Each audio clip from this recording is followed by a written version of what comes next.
This is the flipperzero by Flipper Devices, and it's for unlocking some serious tech superpowers. But if you've been using it for a while, does it feel like a core part of its potential is just missing? Your flipper is a beast, but without Wi-Fi, its true potential is locked away. Many people think adding Wi-Fi is expensive or complicated, but that's a myth I'm busting today. What if you could sniff network traffic, run powerful pen tests, and explore the wireless world all from this little device? I'm Jay Blanks, and this guide will help you choose the perfect board for your needs, saving you time and money. Straight out of the box, the Flipper is a monster for sub-gigahertz, NFC, and RFID, but it's completely blind to the Wi-Fi spectrum. Adding an external board gives your Flipper a whole new sense. You unlock powerful firmware that can connect your device to the internet. This lets you perform HTTP requests, pen testing, connect to social media, and even integrate with smart home devices. Your Flipper is pretty much incomplete without one. Now, before you buy, let's decode the ecosystem. There are pretty much three main paths: official boards, third-party boards, and building your own. The board's heart is its chip, usually an ESP32 or Raspberry Pi Pico W. The official board uses an ESP32S2, which is a solid starting point, but many custom boards use all kinds of variants of the ESP32.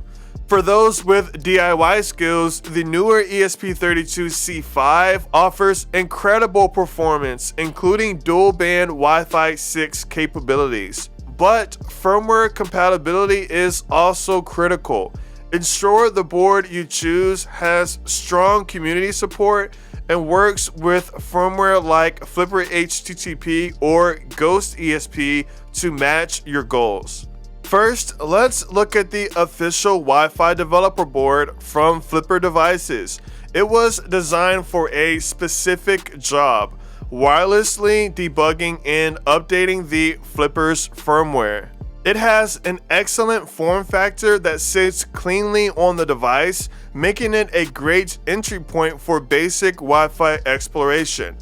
However, for serious pen testing, its major weakness is the lack of a built-in SD card slots and Bluetooth. But for around $35, it's a decent, well-documented starting point compatible with popular pen testing firmware.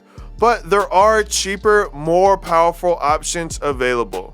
Now, for those with some soldering skills, here is the best kept secret: build your own. You can buy a powerful ESP32C5 chip for about $15 and solder it to a simple PCB to create a custom Flipper module.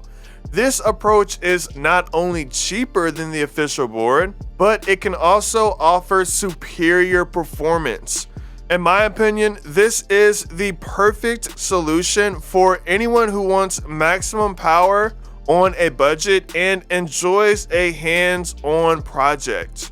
Like the official board, a custom-built module is also compatible with wide range of firmware, giving you incredible versatility. If soldering isn't for you, but you want to jump straight into Wi-Fi pen testing, the world of third-party boards is your answer. These often come with specialized pen testing firmware pre-installed. Crucially, they almost always include a built-in micro SD card slot, making them ready for action right out of the box. These are made by small teams and sell out pretty fast, so you may need to follow a drop. This is the perfect choice for a dead simple plug-and-play pen testing experience. But what if you want to upgrade all of your Flipper's radio capabilities at once? You might see all-in-one or AIO boards that combine an ESP32 for Wi-Fi, a CC1101 for sub-gigahertz range, and an NRF24 for sniffing peripherals. While these sound like the ultimate upgrade, I have to recommend against them. In practice, these boards are often cheaply made and can be a troubleshooting nightmare. Getting them to work reliably with different firmware can be extremely difficult, leading to more frustration than functionality. They promise the world but often don't deliver. I also recommend against this board. It is not made by Flipper Devices, there's only one app for it, and it doesn't work with other firmware. Almost every person I've seen with this board has issues. Let's talk money. How much should you actually spend? A DIY ESP32 module can cost as little as $8 to $20, while the official board is about $35. Third-party boards and random boards on Amazon can be from $30 to over $100 for feature-packed models. But here's the reality. The more expensive boards are not always worth it. In my experience, most people get a fancy high-end board, use it for like a week, and then it collects dust. So don't overspend on features you'll never use or features you'll only use once. The corner you should never cut is the chip itself.